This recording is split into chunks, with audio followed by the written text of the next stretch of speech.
Good morning, अस्सलाम वालेकुम। Rising Pakistan में आपको कहेंगे खुश आमदीद। मेरे साथ हैं मोहम्मद शुएब, मेरे साथ है सबीन फारूक। राइजिंग पाकिस्तान में आपको कहते हैं वेलकम, जुम्मा मुबारक। और आज के प्रोग्राम के आगाज़ में हम सवाल नहीं करेंगे, लेकिन चूंकि वीकेंड की बात है हम रिस्पॉन्सिबल टूरिज़म की आज बात करना चाहेंगे। चूँकि स्पेशली इस वीकेंड पे हम देख रहे हैं कि नॉर्थ साइड पर एक्सपेक्ट किया जा रहा है कि स्नोफॉल होगी। वो चाहे फिर मैं मरी, नथिया गली यानी गलियात की बात करूँ जो थोड़ा इजी एक्सेसिबल होता है, या मैं कलाम, मालन जब्बा, गबीन जब्बा, या और मैं नॉर्दर्न साइड पे जाऊँ जहाँ पर आप जाना चाहते हो। तो वीकेंड पे चूँकि रश थोड़ा ज़्यादा उस तरफ का होता है, प्लस छुट्टियाँ बच्चों की। सही बात है। और बच्चे आजकल के जाहिर सी बात है ज़्यादा जिद यही कर रहे होते हैं स्नोफॉल के टाइम पे कि जी हमें स्नोफॉल दिखाने लेकर जाएं। कुछ का तो खैर फर्स्ट टाइम का एक्सपीरियंस होता है, वो भी एक अपनी बात होती है। हमें याद आता है कि फर्स्ट टाइम हमने जब स्नोफॉल देखी तो बड़े एक्साइटेड होते हैं। फिर हर साल ज़ाहिर सीज़न का वेट हो रहा होता है कि स्नोफॉल हो, लेकिन eight the same time parents जहाँ पर मजबूर भी हो जाते हैं, लेकिन ये चीज़ देखना बहुत ज़रूरी है कि क्या वो सही वेदर है अपने बच्चों को स्नोफॉल दिखाने के लिए। वेदर कंडीशन की जब हम बात कर रहे होते हैं ना, वो ये है कि लैंडस्लाइडिंग उस दौरान ना हो रही हो, क्या रोड्स वहाँ पर क्लियर हैं या नहीं है, क्या आपकी गाड़ी ठीक है या नहीं है। तो इन चीज़ों को देख कर आगे चलना वो बड़ा इंपॉर्टेंट होता है। प्लानिंग, किसी भी ट्रिप की प्लानिंग वो कैसे होनी चाहिए। अच्छा, आप ज़रूर वेदर चेक करें। आप जहाँ जा रहे हैं वहाँ ज़रूर देखें कि क्या आपकी बुकिंग है। अगर आपने वहाँ पे स्टे करना है तो आपकी गाड़ी ठीक है, जो आपने सामान सारा लेकर जाना है वो सब पूरा है। मैं ये नहीं कहता कि ना जाएं, ठीक है। आपका अगर दिल चाह रहा है कि आपने किसी नॉर्थ साइड ट्रैवल करना है तो पहले रोड कंडीशंस देख लें, अपनी गाड़ी चेक कर लें, सामान आपके पास सारा होना चाहिए, प्लस आपकी बुकिंग होनी चाहिए। अदरवाइज़ आप जाएंगे, बुकिंग अगर नहीं मिलेगी तो फिर खासा काम ख़राब होता है। एट द सेम टाइम इंतज़ामिया जो आपको गाइड करे उसको फॉलो करें। अगर किसी रास्ते को बंद किया गया है या ये कहा जा रहा है कि इस जगह पर ना जाएं चूँकि वहाँ पर रश ज़्यादा है, so please don't go there. आप वेट करें कि श्योर स्पॉट पर चले जाएँ। शॉर्टकट्स ना ढूंढें, शॉर्टकट्स ढूंढ लेते हैं और बाद में बड़ा प्राउडली बता रहे होते हैं कि जी वो तो रोड बंद थी मेन, हम तो इस कच्चे रास्ते से निकल के हम वहाँ पे किसी तरह पहुँच गए। ये बड़ी खतरनाक चीज़ होती है, specially when you are travelling with your family. Absolutely. Family के पर्सपेक्टिव अपना भी ख्याल जा रहा है, लेकिन इंपॉर्टेंट, लेकिन बच्चे वो सब डिपेंडेंट है ना, आप जब फंस जाते हैं ना, वो सब लोग वहाँ पर, आप तो चले कुछ है कि रात भी गुजार ली सड़क, कुछ भी बच्चों को डिस्टर्ब करना है। स्पेशली इतनी खतरनाक बाज़ोकात वेदर कंडीशंस होती हैं, लेकिन निकल पड़ते हैं पेरेंट्स बच्चों को लेके, फैमिली इसको लेके आप जा रहे हैं, कुछ तो कोस्टर्स बुक करा के जा रहे हैं, कोई फिक्र नहीं होती कि उसके बाद रास्ते में क्या होने वाला है। और अगर कहीं पर स्नोफॉल है तो प्लीज़ वहीं पर अपनी किसी सेफ स्पॉट पर रुक जाएं, वेट करें, रास्ता खुलने का, मौसम खुलने का इंतज़ार करें।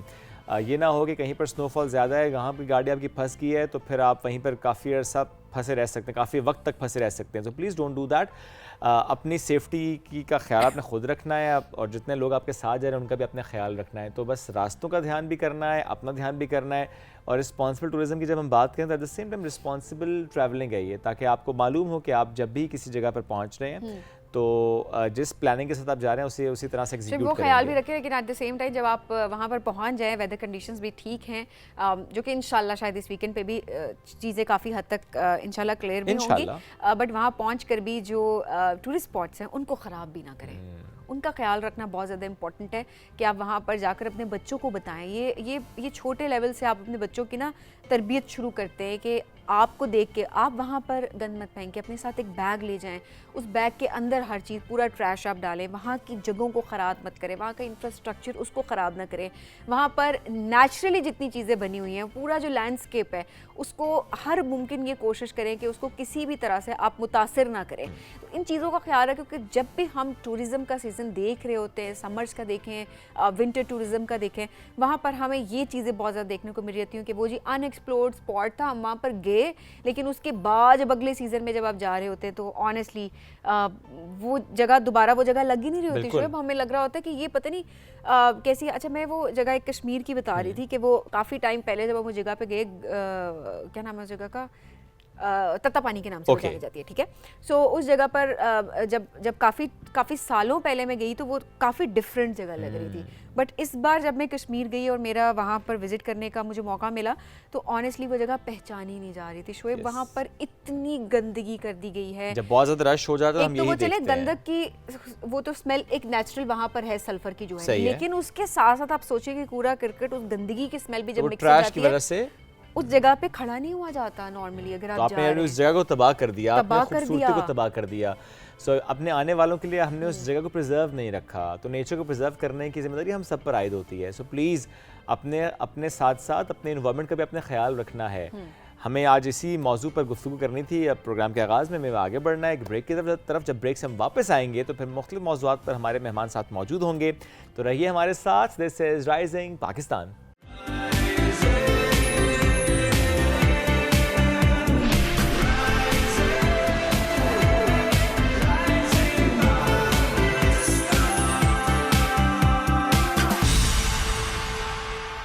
Welcome back. राइजिंग पाकिस्तान में एक बार फिर कहेंगे आपको वेलकम। एक बहुत ही स्पेशल गेस्ट आज हमारे साथ मौजूद हैं। काम भी उनका बड़ा मुनफरिद है, थोड़ा तारुफ मैं कराता हूँ। एक इशू उनके साथ बाय बर्थ ये हुआ कि डिलेड माइलस्टोन्स थे। इट्स नॉर्मल, किसी के साथ हो जाता है डिलेड माइलस्टोन्स के साथ, जिसमें सबसे ज़्यादा इफेक्ट उनकी स्पीच हुई। तो स्पीच डिले है उनकी, but he is super talented माशाल्लाह। उनके अंदर एक क्रिएटिविटी का ऐसा मादा भरा है जिसको वो एक्सप्रेस अपने फ़न पारों के थ्रू करते हैं। यानी उनके जो एक्सप्रेशन है वो उनके फ़न पारे हैं। अपनी बहन से, अपनी बड़ी बहन से उन्होंने सीखा, क्योंकि उनकी बड़ी बहन को बहुत आर्ट का शौक़ था, तो उन्होंने कहा कि अच्छा मैं भी करता हूँ, और उन्होंने बहुत मुनफरद अंदाज से किया। And the way he is expressing his creativity through art. अब ये देखें कि 1 साल से माशाल्लाह एक सक्सेसफुल एंटरप्रेन्योर मैं कह सकता हूँ समीन, चूँकि ज़ाहिर है उनका जो काम है वो लोग बड़ा पसंद भी कर रहे हैं, ऑनलाइन बेचते हैं एंड देन ऑब्वियसली एक सोर्स ऑफ इनकम भी एक तरह से उससे जनरेट हो जाती है। तो ये बड़ी अच्छी बात है कि हमारे जो यंगस्टर्स हैं वो खुद एक अर्निंग की तरफ जा रहे हैं, बजाय इसके कि वो अपने पेरेंट्स पे डिपेंडेंट हो। एक तो अपना भी होता है, दूसरा पेरेंट्स को भी साथ सपोर्ट कर रहे होते हैं, और एक शौक के पर्सपेक्टिव से कि आप शौक जो टाइम आप फ़ोन पे स्क्रॉलिंग करते हुए लगा रहे हैं, वही टाइम आप अपने टैलेंट को निखारने में अगर लगा रहे हैं, सो वो ऑब्वियसली बड़ा फ़र्क होता है। रिवॉर्ड जो है वो आपके टैलेंट का आपको मिलेगा, आपको स्क्रॉलिंग का नहीं मिलेगा। तो इट्स बेटर कि आपने किस तरह से चीज़ों को लेके चलना है, वो चीज़ मैटर कर रही होती है। और वो जो आपने शुरू में बात की ना, फिर देखें कोई भी परफेक्ट नहीं है, ठीक है। परफेक्ट जो है ना वो सिर्फ अल्लाह की ज़ात है, बेशक, ठीक है। हम में से कोई भी परफेक्ट नहीं है, और वही वाली बात होती है कि कमियां हम सबके अंदर हैं, कुछ में ज़ाहिरी हैं, कुछ में ज़ाहिरी नहीं है। तो बात ये होती है कि आप किस तरह से स्ट्रेंथ बनाते हैं उसको, ये सबसे बड़ी चीज़ जो है वो मैटर करती है। तो हाजिक इस वक्त हमारे साथ मौजूद है, और उनकी वालिदा भी हमारे साथ मौजूद है, हिना साहिबा। आप दोनों को वेलकम करेंगे। अस्सलाम वालेकुम जी। वालेकुम अस्सलाम। Hazik good morning. Good morning. क्या हाल है? ठीक। आप तो बड़ा कमा रहे हैं यार, माशाल्लाह, जबरदस्त। अच्छा, बड़ा कॉन्फिडेंटली उन्होंने ऐसे सर हिलाया कि मैं कमा रहा हूँ। अभी हम थोड़ी देर में हाजिक का काम भी आपको दिखाएंगे कि हाजिक किस तरीके से आर्ट को लेकर आगे चल रहे हैं। हाजिक, ये शौक कैसे पैदा हुआ कि अच्छा आपने पेंटिंग करनी है? शौक कैसे पैदा हुआ कि पेंटिंग करनी है? Painting, flowers. जी हाँ, फ्लावर्स जो बनाते हैं आप, बना के। बहन को देख के शौक हुआ था? ओके, हिना साहब थोड़ा सा आप भी बताएं, थोड़ा हाजिक के बारे में बताएं। तो हाजिक का किस तरह से शौक डेवलप हुआ और कैसे वो हाजिक काम कर रहे हैं? हाजिक की बेसिक इंस्पिरेशन इसकी बहन है, वो एक आर्ट स्टूडेंट है, और आजकल वो टर्की में पढ़ी इंटीरियर आर्किटेक्चर की डिग्री ले रही है माशाल्लाह। तो उसको देख के हाजिक इंस्पायर हुआ, और उससे फिर हमने एक्सप्लोर किया कि हाजिक के अंदर भी आर्ट का नैक है, उसके अंदर वो टैलेंट है, और सेल्फ टॉट आर्टिस्ट है हाजिक। और फिर हाजिक ने पहले पेंटिंग्स के थ्रू, फिर कैनवस के थ्रू, अब माशाल्लाह ये वुड के ऊपर अपना जो आर्ट है, इंस्पिरेशन बेसिकली ज़्यादा ये आर्ट से, अपनी नेचर से लेता है। फूल इसको बहुत ज़्यादा पसंद है, और वो सारी चीज़ें फिर ये अपनी, क्योंकि अभी जब हमने पूछा भी ना तो उसने कहा फ्लावर पेंटिंग की बात है, तो फ्लावर तो he is a nature lover, तो उसको बहुत ज़्यादा पसंद है, अट्रैक्ट करता होगा। ट्रीज। ऐसे में आप जिस तरह से कहते हैं ना कि आर्ट जो है वो एक एक्सप्रेस करने का तरीका होता है, एक सोर्स होती है, और बच्चों को भी हम डिफरेंट तरीके से कि बच्चे कुछ ना कुछ एक्सप्रेस करें, लेकिन ज़ाहिर है प्रोडक्टिव उसकी तरफ, एक्टिविटीज़ की तरफ लेकर जाना बच्चों को आजकल बड़ा मुश्किल होता है। हाजिक के आर्ट में सबसे ज़्यादा आपने क्या देखा, क्या किस तरह से वो अपनी पूरे दिन की फीलिंग्स को एक्सप्रेस कर पाता है आर्ट के थ्रू? बेसिकली हाजिक एक हैप्पी चाइल्ड है, और वो अपनी जो भी एक्सप्रेशन होते हैं, अपनी जो हैप्पीनेस होती है, वो अपने कलर्स के थ्रू जो है ना वो एक्सप्रेस करता है। कि जितनी इसकी पेंटिंग्स होती हैं उसको वो ज़्यादा ब्राइट कलर की होती हैं, वाइब्रेंट होती हैं, और उसके थ्रू ही अपना आप जो है वो एक्सप्रेस करता है। क्योंकि वर्ड्स के साथ थोड़ी स्ट्रगल करता है अपना आप एक्सप्लेन करने में, लेकिन अपनी जो फीलिंग्स हैं, अपना आर्ट है, लाइक अगर किसी दिन ये ग्लूमी है तो उसकी आर्ट ज़्यादा वो ब्लैक और ब्लू की टोन्स में इसकी पेंटिंग आपको उसके काम से अंदाजा हो जाता है कि आज हाजिक क्या महसूस कर रहा है। थोड़ा सा काम भी दिखाते हैं हम हाजिक का आपको स्क्रीन पर, और फिर साथ साथ हम हाजिक से भी पूछेंगे और हिना साहिबा से भी पूछेंगे उस काम से मुताल्लिक। तो डिस्प्ले करते हैं थोड़ा सा काम जो कि इस वक्त आपकी स्क्रीन पर हम दिखा भी रहे हैं। अच्छा हाजिक, ये आपने जो बनाया था बताएंगे क्या है? ये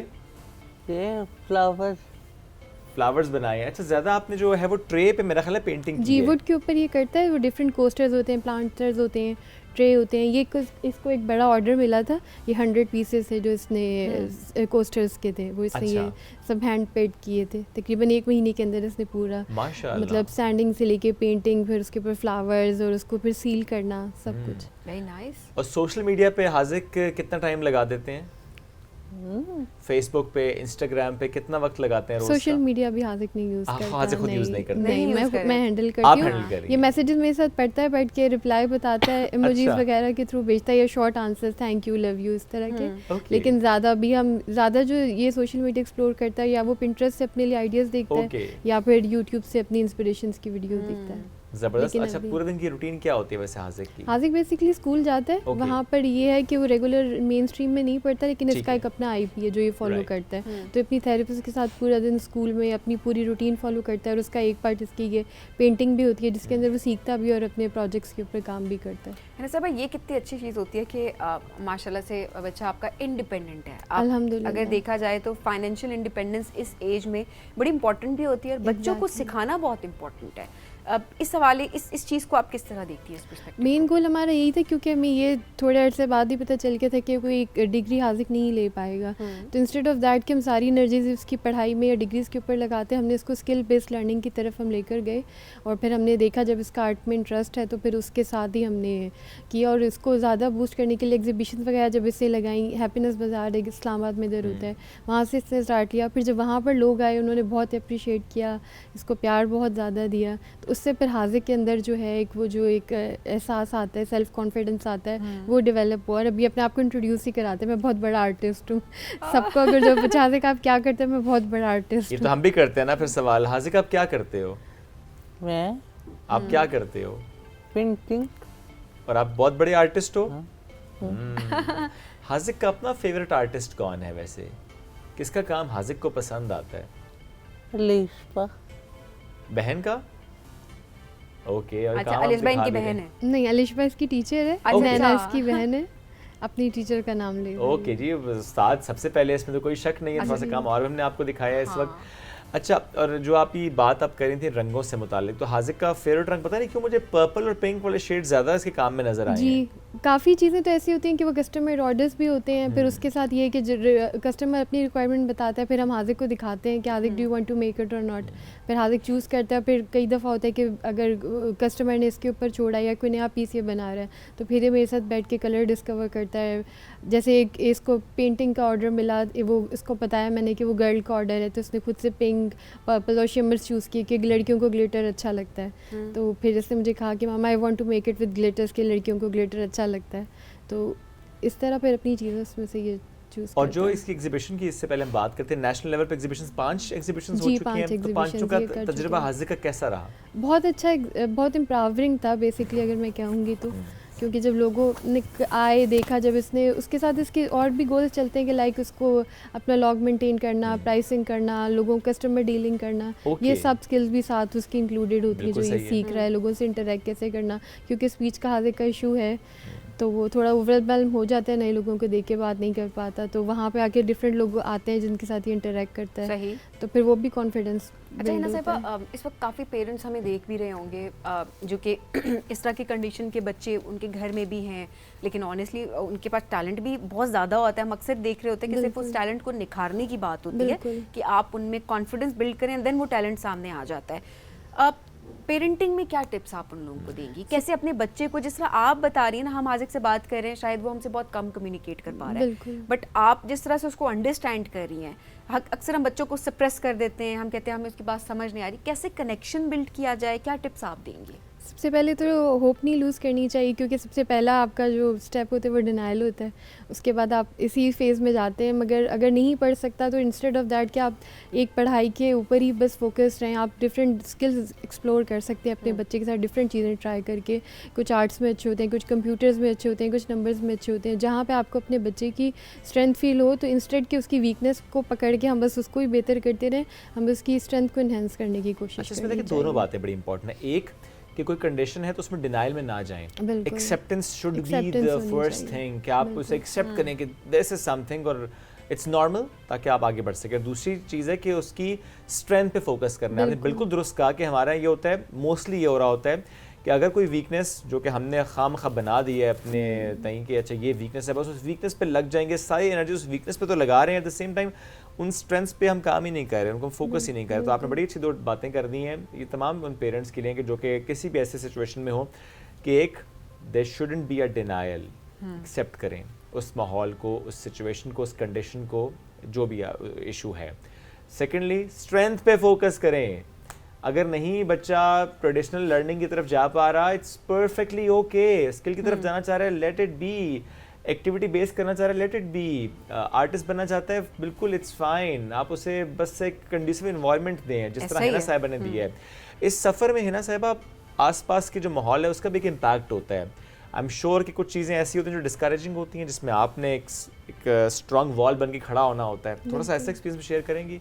बहुत ज़्यादा इस तरह के भी स्टेप्स आते हैं।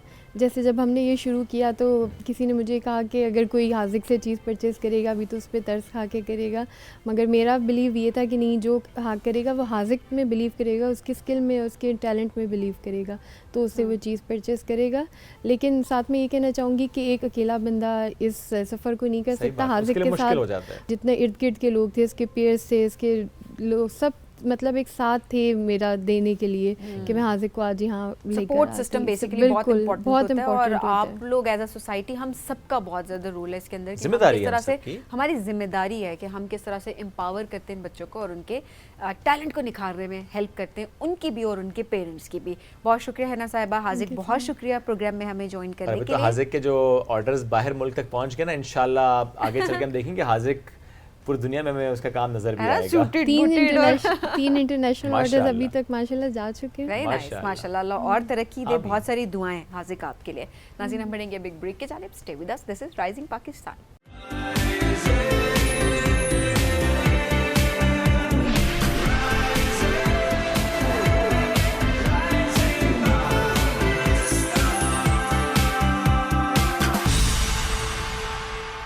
Welcome back. राइजिंग पाकिस्तान में आपको कहेंगे खुश आमदीद। और अब ज़रा बात करते हैं एक्टिविटी बेस्ड लर्निंग की। हमने जिस ज़माने में पढ़ा वो ज़माना भी बहुत अच्छा था, क्योंकि उस ज़माने की अगर देखा जाए तो रिक्वायरमेंट भी प्रॉब्ली शायद वही होगी कि जिसमें हमें टीचर बोर्ड पे लिखते थे, लेक्चर देते थे, लेक्चर ओरिएंटेड बेसिकली, एग्जैक्टली तो ट्रेडिशनल टीचिंग मेथड। तो हम तो वहीं के पले बड़े पढ़े हुए बच्चे, बड़े हो गए अब तो खैर बच्चे। लेकिन अब जिस तरह से हम देख रहे होते हैं कि ग्लोबल अपॉर्चुनिटीज़ के लिए बच्चे कम्पीट कर रहे होते हैं, या नेशनल लेवल पे जितनी अपॉर्चुनिटीज़ होती हैं उनके लिए बच्चों को कम्पीट करना पड़ रहा होता है। सो ऐसे में जब सब बच्चे इंटरव्यू के लिए पेयर हो रहे हैं, स्पेशली जब स्कूल से निकल के यूनिवर्सिटी में जा रहे हैं, तो वो तो डिफरेंट इंस्टीट्यूट से आए हुए होते हैं, वहाँ पर उन बच्चों को मैच करना, उनकी कैपेबिलिटीज़ को मैच करना, उनकी स्किल्स को मैच करना बड़ा इंपॉर्टेंट हो जाता है। क्योंकि एक बच्चा जो कि एक्टिविटी बेस्ड लर्निंग के थ्रू पढ़ के आया हुआ है और एक जो ट्रेडिशनल टीचिंग मेथड के थ्रू पढ़ के आया हुआ है, तो वो डिफरेंस वहाँ पर फील होता है। और जो हम बात करें 90s के बच्चे, हम जब यूनिवर्सिटी में गए थे तो हमने ये गैप बहुत ज़्यादा फील किया था। अच्छा, तो वो जो पेरेंट्स इस वक्त हमें सुन रहे हैं सबीना, जो अभी भी ये राय रखते हैं कि उनके पास ये ऑप्शन नहीं है एक्टिविटी बेस्ड लर्निंग की, कि स्कूल में वही traditional chalk and talk method है, तो ये सेगमेंट आपके लिए बहुत इंपॉर्टेंट है, क्योंकि ऐसे मेहमान ने आज हमें ज्वाइन किया जो आपको बताएंगे, रादर गाइड करेंगी कि कैसे ऑनलाइन आप इससे इस्तेफादा हासिल कर सकते हैं। नॉर्मल स्कूल में जा रहे हैं, बच्चे पढ़ रहे हैं, but at the same time at an online platform आप कैसे एक्टिविटी बेस्ड लर्निंग को अडॉप्ट कर सकते हैं। इनफैक्ट अगर टीचर्स भी हमें देख रहे हैं और वो कहते हैं कि हमारे पास शायद वो फैसिलिटीज़ नहीं हैं कि हमें इदारे की तरफ से प्रोवाइड की जाएं, तो आप लोग भी उन प्लेटफॉर्म्स को इस्तेमाल कर सकते हैं और उनके यूज़ से आप बच्चों को एक्टिविटी बेस्ड के थ्रू आप बच्चों को सिखा सकते हैं। एब्सोल्युटली। आज हमें ज्वाइन किया है, she is radiologist as well, साथ साथ एक्टिविटी बेस्ड लर्निंग पर बहुत ज़्यादा काम कर रही हैं। ऑनलाइन का प्लेटफॉर्म है। डॉक्टर समन राव ने हमें ज्वाइन किया। डॉक्टर साहब अस्सलाम वालेकुम, कैसे हैं आप? वालेकुम अस्सलाम, बिल्कुल ठीक, आप कैसे हैं? अल्हम्दुलिल्लाह। ये टॉपिक से हट के एक सवाल है, वो ये कि अब माशाल्लाह के बाल बड़े अच्छे हैं। अभी हम मेकअप रूम में गए तो डॉक्टर साहब के बाल बन रहे थे, हमने कहा माशाल्लाह माशाल्लाह वेरी लॉन्ग हेयर, आपको इस वक्त स्क्रीन पे जितने नजर आ रहे हैं उससे भी लंबे हैं। सो क्या करती है इनके लिए? प्रैक्टिकली केयर करती हूँ। वही बात आ गई ना, एक्टिविटी बेस्ड। प्रैक्टिकली बहुत केयर करती हूँ। हेयर केयर की एक्टिविटी क्या होती है? लाइक प्रॉपर मसाज करना, ठीक है, और देखना कि लाइक बहुत ज़्यादा उसको वॉश मत करना। और जो बहुत केमिकल ऑयल्स आए हुए हैं, आई वुड नॉट से कि दे आर ऑयल, वो तो ऐसे जैसे कोई सालन बना दिया। Should be very pure, you know, बहुत प्योर फॉर्म में किसी भी चीज़ को यूज़ करें तो आई गेस वो ज़्यादा बेनिफिशियल। ब्रेक में बताते कि आलमंड ऑयल यूज़ करती हूँ, हाँ, ट्वाइस अ वीक। और उसके बाद coconut oil in the summer, सही तो वो बहुत अच्छे रह वो जाते हैं। उससे बेहतर है। तो फिर जीन्स में भी तो होगा ना, अम्मी के- इनहेरिटेड भी है। हाँ। हाँ, लेकिन ये है कि केयर करनी पड़ती है। सही बात है, क्योंकि एक लेंथ में आपके पास बाल तो है। हम सब अगर कुछ साल पहले के अपने बाल देखें, अब तो हम सबके कहते हैं वो अच्छे तो थे। इतने से रह गए, इतने थे और इतने से रह गए। ये केयर नहीं की care ना, is बाकी important. सबने Care केयर नहीं नहीं की। की। आपने सादा बता दिया है, सालन ना लगाएं, कोई तड़का नहीं देना आपने लहसुन प्याज और अदरक का। आपने सीधा सीधा coconut oil in summers, almond oil normally twice a week. Chemical से परहेज करें, ख्याल रखें। खाने में कोई स्पेशल चीज ऐड की हुई आपने, कोई आंवला, कोई अंडे? कुछ भी नहीं। नहीं, कुछ भी नहीं, नॉर्मल डाइट। Okay. लेकिन फ्रूट्स ज़्यादा से ज़्यादा। Okay. और थोड़े से जो विटामिन्स होते हैं इंपॉर्टेंट होते हैं, मेडिकेटेड जो होते हैं, यू कैन यूज फॉर और वो ऑब्वियसली वो आपके डॉक्टर से आपको बता सकते हैं कि क्या डेफिशिएंसीज हैं आपके अंदर न्यूट्रिशनल, और उसको वो किस तरह से बैलेंस कर सकते हैं। डॉक्टर साहब, back to the topic. This was also a topic actually ना। सही बात है, हम बड़े इंटरेस्टेड थे, हमने कहा आते साल बालों मुझे के पता बारे में तो मैं से जितनी बात कर ले वो क्योंकि कम है, चूंकि हमारा हम तो माशाल्लाह मर्द से दुखती बस रह गए। ऐसे करो तो आपके हाथ में बाल आता है। एनी हाउ, डॉक्टर साहब, एक्टिविटी बेस्ड लर्निंग कौन कौन से प्लेटफॉर्म्स आप जिनको यूटिलाइज करती हैं और जिनको आप रिकमेंड करेंगी? जैसे फॉर एग्जांपल एक पेज है कैम्ब्रिज वर्कशीट्स के नाम से। अब now they are providing a fully planned courses parents के लिए। जैसे आपने कहा कि पेरेंट्स को नहीं पता कि हम लोगों ने क्या चीज़ किस लेवल पे कहाँ पर जाके करवानी है। उन्हें यही नहीं पता कि इस एज ग्रुप के बेबी को एट दिस टाइम क्या क्या चीज़ें हमें करवानी चाहिए, क्या क्या इंटरनेशनल लेवल पे चीज़ें हो रही हैं। तो ये इस तरह से एक पेज है कि proper guide plans and everything. फिर जो हम एक्टिविटी बेस्ड लर्निंग की बात करते हैं वो है क्या, ट्रेडिशनल एजुकेशन से हट कर, रट्टालाइजेशन से हटकर आप थोड़ा सा बेबी को प्रैक्टिकली इन्वॉल्व करें अपनी स्टडीज़ के अंदर, ताकि वो उस चीज़ों को ज़्यादा से ज़्यादा अच्छा ग्रैब कर सके, वो उस चीज़ को समझ सके। आप उनको सिनेरियो बेस्ड क्वेश्चंस करवाएं। जैसे हमारी यूनिवर्सिटी में आते थे, हमें कितनी प्रॉब्लम होती थी क्योंकि हम लोग यूज़ टू नहीं थे उसके। हम तो रट्टा के हम लोग रट्टे के यूज़ टू थे। Viva viva viva viva viva थक जाते थे कि वाइवा। डेफिनेशंस याद कर करके डेफिनेशन याद, वो आता था सिनेरियो, फिर हम कहते थे हम गए। अच्छा असल इम्तिहान शुरू हुआ तो हम गए। हम गए। तो हम लोग चाहते हैं कि आप बच्चों को बचपन से ही एक्टिविटी बेस्ड लर्निंग करवाएं। आप थोड़ा सा ट्रेडिशनल एजुकेशन से हट जाएं, खुद उनको गेम्स, पजल्स, फोन्स, ये सारा कुछ करवाएं, लेकिन जिसके अंदर लर्निंग हो। वो बच्चा उस चीज़ को ज़्यादा अच्छे से समझता है।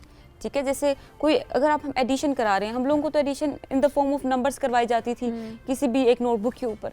आप उनको कॉइन्स दें, मनी दें, उनकी फेवरेट टॉयज दें, पेंसिल्स दें, फ्रूट्स दें, कोई ऐसी चीज़ दें, उनसे एडिशन करवाएं। अब वो जो बच्चा उस चीज़ से सीखेगा विद इन मिनट्स, वो आप 3 दिन 4 दिन के अंदर नहीं सिखा सकते। डॉक्टर साहब, केमिस्ट्री से सब बच्चे बहुत भागते थे। केमिस्ट्री तो बहुत ज़्यादा नापसंद थी, क्योंकि वो 9 फार्मूलाज याद होते थे कि फलाने को फलाने से मिलाओ तो क्या बनेगा हमारा। अब हमने सोशल मीडिया पे देखा है कि किस तरह से बच्चों को छोटी एज से ही इंटरेस्ट डेवलप करवाया जाता है कि लैब में वो रिएक्शंस करके दिखाए जा रहे होते हैं, जो कि एक सेफ एनवायरनमेंट के अंदर, और बच्चे एक्साइटमेंट के साथ उसको परफॉर्म कर रहे होते हैं। अब वो जब मेरे सामने चीज परफॉर्म हो रही है, जो मैंने अपने हाथ से केमिकल मिक्स किए हैं, वो तो बच्चा नहीं भूल सकता किसी भी तरह। सेम चीज़ है ना, मैं आपके माइंड में कोई चीज़ डाल दूँ ना, आपको वो इतनी अट्रैक्टिव नहीं लगेगी, रादर देन आप उसको खुद परफॉर्म नहीं करेंगे। जितनी भी दुनिया के अंदर इन्वेंशंस हुई हैं, उनको किसी ने बताया नहीं था, उन्होंने किया, तजुर्बा था। हम फोन यूज करते हैं, ग्राहम बेल कितने सालों तक वो लगा रहा उसको बनाने में, उसने हिम्मत नहीं हारी। Research and then obviously it is important. Ideas,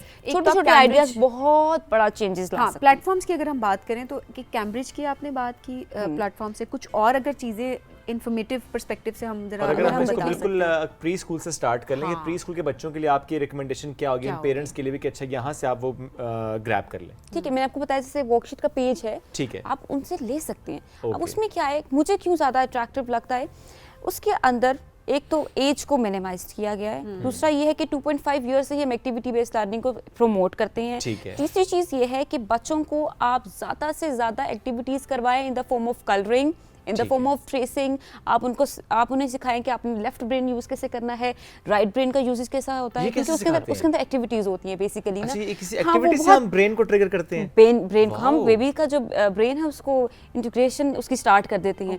दोनों जो हमारे हैंड्स है ना, उसके अंदर बड़ी प्यारी प्यारी सी बॉक्सेस बनी हुई होती हैं। एट द टाइम आपने एक आपका हैंड डिफरेंट नोट पे मूव करेगा और दूसरा हैंड जो है वो डिफरेंट नोट पे मूव करेगा। ठीक है, इस तरह से दुनिया में कितने लोग कितने एक्सपेरिमेंट्स करते हैं, क्या क्या बनते हैं, इस तरह से बनते हैं। आप ये मत सीखें, ये मत देखें कि आपने बस लिखवाना है। आप देखें उसके अंदर आर्ट क्या है, उसकी स्ट्रेंथ क्या है बेसिकली, वो किस चीज़ को समझना चाहता है।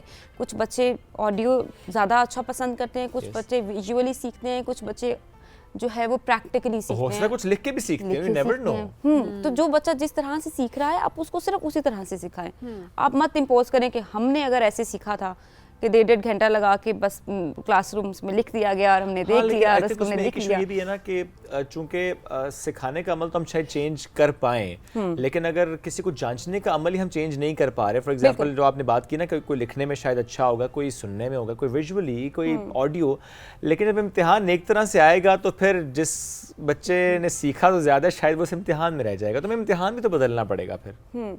देखिए इस तरह से है कि जैसे हम लोगों को थोड़ा सा एजुकेशन सिस्टम ना रटलाइजेशन की तरफ ज़्यादा है।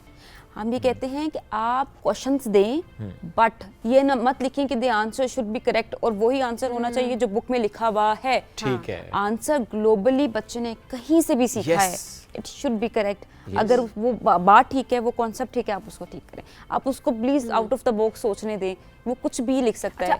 अब तो हमने देखा है कि काफ़ी ज़्यादा स्कूल्स हैं जहाँ पर तो पोजीशन सिस्टम खत्म हो गया है, ग्रेड सिस्टम खत्म हो गया है, वो बच्चे को सिर्फ एक्सीलेंट, गुड, उसके कॉन्सेप्ट की बेस पे उसको किया जाता है। बहुत अच्छी पास और फेल का कॉन्सेप्ट खत्म हो गया, बिल्कुल वो बच्चा है, आप उसको कैसे जज कर सकते हैं वो पास और फेल के, प्रमोट कर सकते हैं आप उसको। पास और फेल का जो कॉन्सेप्ट है, क्या ये गलत है?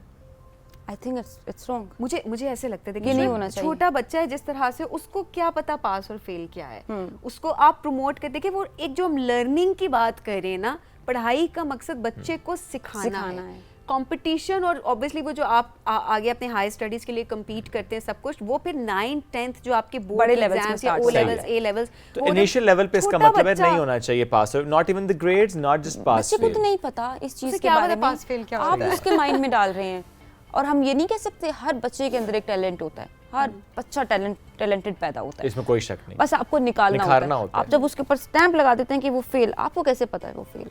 क्या पता वो बड़ा हो के इतने इनिशियल लेवल पे जब आपने उसे ये स्टैंप लगा दिया, वो जिंदगी भर स्टैंप साथ लेकर जाएगा। देखिए दुनिया में बड़े-बड़े लोग हैं, वो इसी तरह से स्कूल ड्रॉप आउट्स हैं, बैक बेंचर्स हैं, स्कूल से ड्रॉप हुए भी। मैंने तो कुछ स्कूल्स ऐसे भी देखे हैं डॉक्टर साहिबा कि वो बेसिकली बच्चों के सेक्शंस तक अलग कर दिए होते हैं कि लाइक बच्चों का सेक्शन है, नालायक बच्चों का सेक्शन है, और उसके बाद एक क्लास के अंदर एक क्लास के अंदर भी ये होता है कि ये लाइक बच्चे एक तरफ बैठेंगे, नालायक बच्चे एक तरफ, क्योंकि जो नालायक बच्चा है लाइक को खराब कर देगा। ये हमारा माइंडसेट है, ये हमारा टीचिंग सिस्टम है, ये हमारी टीचर्स का माइंडसेट है, जिसको चेंज करने की बहुत ज़रूरत है। हम ये बात कर लेते हैं कि फलाना इनिशिएटिव लिया जाए, इनिशिएटिव्स तो ले लिए जाएंगे, आप जो क्लास के अंदर एक एनवायरनमेंट क्रिएट करते हैं उसको कैसे बदला जाए। अच्छा डॉक्टर साहब, ऐसे में आप एक क्लास के अंदर हर तरह के बच्चे, जैसे आपने बताया, कोई ऑडियो के थ्रू, कोई वीडियो के थ्रू, कोई राइटिंग के थ्रू बच्चा सीखना चाह रहा होगा, ऐसे में किस तरह से मेक श्योर किया जाए, एक्टिविटी किस तरह से प्लान की जाए, लेसन प्लानिंग किस तरीके से हो कि वो तमाम बच्चों के लिए उस पर इम्पैक्ट करे? वीकली वाइज सिस्टम, आपने एक टॉपिक एक में पढ़ाना है, नहीं, एक दिन इसको लिखवाएं, अगले दिन वीडियोस दिखाएं, तीसरे दिन प्रैक्टिस करवाएं, चौथे दिन अगर फॉर एग्जांपल केमिस्ट्री है या कुछ भी है लैब्स में लेके जाएं उनको, ठीक है, या फिर कुछ ना कुछ आप टूल्स स्कूल्स प्रोवाइड करते हैं, आप वो टूल्स दें उनको। फिर उसके बाद मैं कहती हूँ कि मदर्स का बड़ा ज़्यादा रोल है, पेरेंट्स का बड़ा ज़्यादा रोल है, पर्सनलाइज्ड लर्निंग होनी चाहिए घर पर। ठीक है, आपका बेबी कोई कॉन्सेप्ट अगर कर रहा है स्कूल में, तो आपको घर पर आके उसको बहुत सारी प्रैक्टिस करवानी है और एक डिफरेंट अंदाज से करानी है, एक ही क्वेश्चन की डिफरेंट टाइप्स ऑफ प्रैक्टिस करानी है, ताकि जब वो पेपर में आए उसको कुछ मुश्किल ना लगे। उसने जब एक ही क्वेश्चन इतनी दफा अटेम्प्ट कर लिया, वो हर तरह से अटेम्प्ट उसने किया हुआ है, उसने एक्टिविटी भी की हुई है, उसने एक्सपेरिमेंट भी किया हुआ है, उसने लीनियर बेस, बॉक्स बेस्ड के अंदर, फिल इन द ब्लैंक्स के अंदर, मिसिंग नंबर्स के अंदर, ग्राफ के अंदर, वो सब कुछ कर चुका है।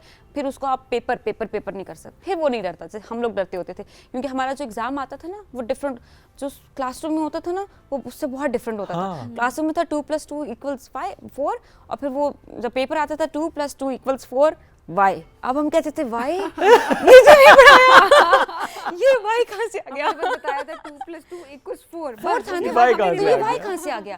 तो ये चीज हम फिर वाई अगर घर पे ही उसको बता देंगे कि वाई, तो फिर वो लिख देगा कि हाँ इसलिए वाई, शायद उससे अच्छा कुछ हमें समझा जाए। बच्चे आपको पता है, बच्चे तो ज्यादा बच्चे, हम लोगों ने बुक्स लिखी, खुद ही लिख दी क्या कभी किसी ने बच्चे से पूछा कि आपको किस तरह की बुक्स पसंद है? नहीं पूछा। आप लोगों ने उसको लेवल पे जाके पूछा? मैंने आपको जो एक प्लेटफॉर्म बताया वो बेसिकली इसी बेस्ड पे तो था। उन्होंने बहुत ज़्यादा रिसर्च की, एक्सपेरिमेंट्स किए, देखा कि बच्चा क्या किस चीज़ को किस टाइम पे समझ रहा है, किस तरह से समझ रहा है।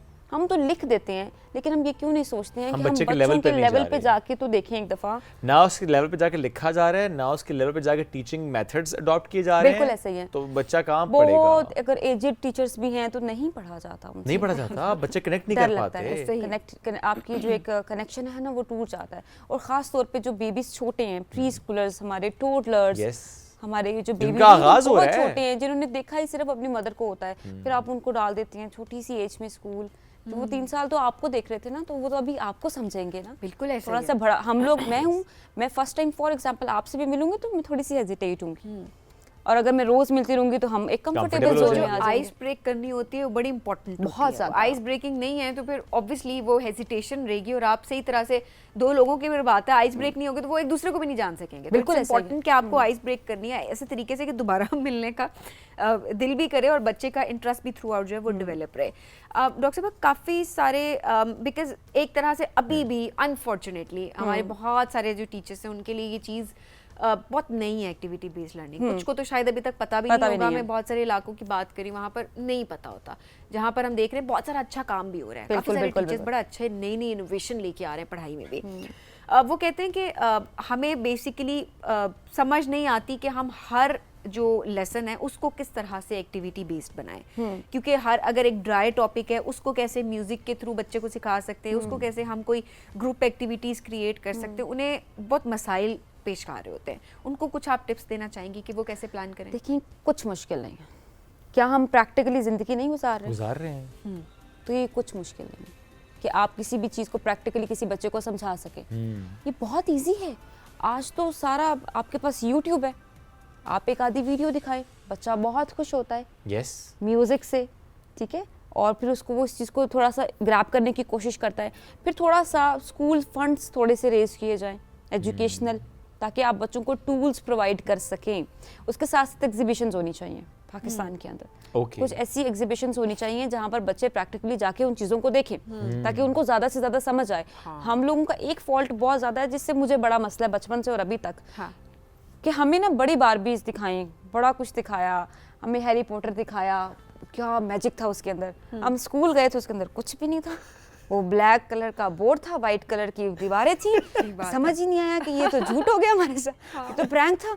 तो मैं कहती हूँ हम बच्चों को अगर कुछ दिखा रहे हैं ना, हम उसको प्रैक्टिकली बनाएं, हम उसको वो चीज़ विजुअली फिर दिखाएं। ऐसा ही है, जब आप किसी की आस तोड़ देते हैं ना, फिर काम खराब हो जाता है, बहुत दुख होता है।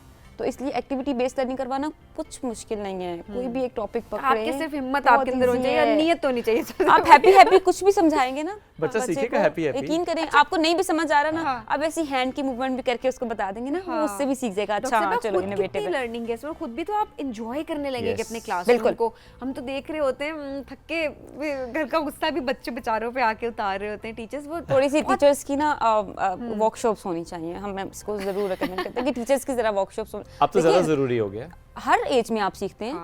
आप 80s में भी तो हैं, बड़ा कुछ सीख रहे होंगे।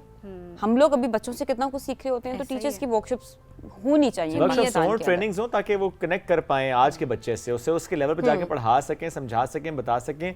और अब तो आई थिंक इतना अरसा हो गया हम इस पर बात करें एक्टिविटी बेस्ड लर्निंग पर, और अगर अभी तक हम उसमें पीछे हैं तो ये शायद हमारी कोताही है इसमें। डॉक्टर साहब thank you so much for joining us today, बड़ा अच्छा लगा आपसे बात करके। I really wish and hope कि ये चीज़ तरह से गुफ्तगू हुई है ना, इसी तरीके से चीज़ें आगे बढ़ती नज़र भी आए हमें हर तरह से, वो सरकारी इदारों में भी, वो प्राइवेट इंस्टीट्यूशंस में भी। चूँकि ज़ाहिर है जब हम बात तालीमी इदारों की कर रहे हैं तो उसमें ज़ाहिर है हमें देखना है कि हर तरह से स्कूल, कॉलेज एंड स्पेशली गांव देहात, हर जगह पे एक्टिविटी बेस्ड लर्निंग की तरफ फोकस होना चाहिए। ब्रेक की तरफ बढ़ना है, ब्रेक से वापस आएंगे, रहिए हमारे साथ। This is Rising Pakistan.